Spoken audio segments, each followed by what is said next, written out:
सुना सुना सुनाए भाई कोरोना वायरस लॉकडाउन में भाई लोग घर ही रहा। लॉकडाउन में भाई लोग लॉकडाउन में भाई लोग घर ही रहा। सुना सुना सुनाए भाई कोरोना वायरस तोहे लग जाई। हाँ सुना सुना सुनाए भाई कोरोना वायरस तोहे लग जाई। तनी कोला बरदास अभी सट जनी पास तू मोदी जी का नियम के पालन कर। घर में रही आ सुरक्षित रही। लॉकडाउन में भाई लोग घर ही रहा। लॉकडाउन में भाई लोग घर ही रहा। लॉकडाउन में भाई लोग घर ही रहा। लॉकडाउन में भाई लोग घर ही रहा। लॉकडाउन में लॉकडाउन में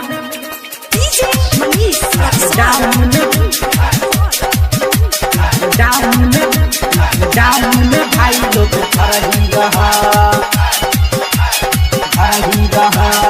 आरके रिकॉर्डिंग स्टूडियो लखौरा।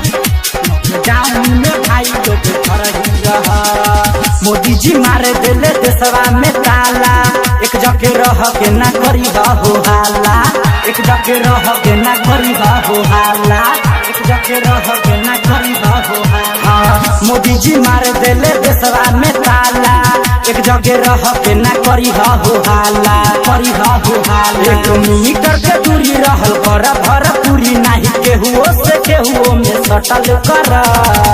घर में रहिए और सुरक्षित रहिए।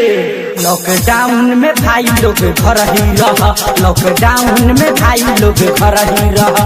लॉकडाउन में भाई लोग घर ही रहा। लॉकडाउन में भाई लोग घर ही रहा। लॉकडाउन में लॉकडाउन में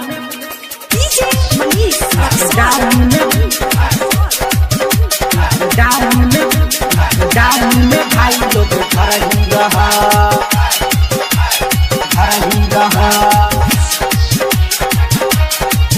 लॉकडाउन में भाई लोग घर ही रहा। भारत देश में बा भई नौकासान हो। कितना जाने ए चल गई जान हो। कितना जाने ए चल गई जान हो। कितना जाने ए चल गई जान हो। भारत देश में बा भई नौकासान हो। कितना जाने ए चल गई जान हो। चल गई जान आर के भी पता उपेंद्र रहल कर घर के अंदर महावीरवा के गाना सुनल कर।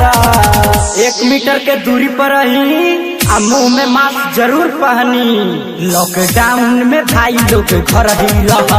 लॉकडाउन में भाई लोग घर ही रहा। लॉकडाउन में भाई लोग घर ही रहा। लॉकडाउन में भाई लोग घर ही रहा। RK recording studio Lakhaura.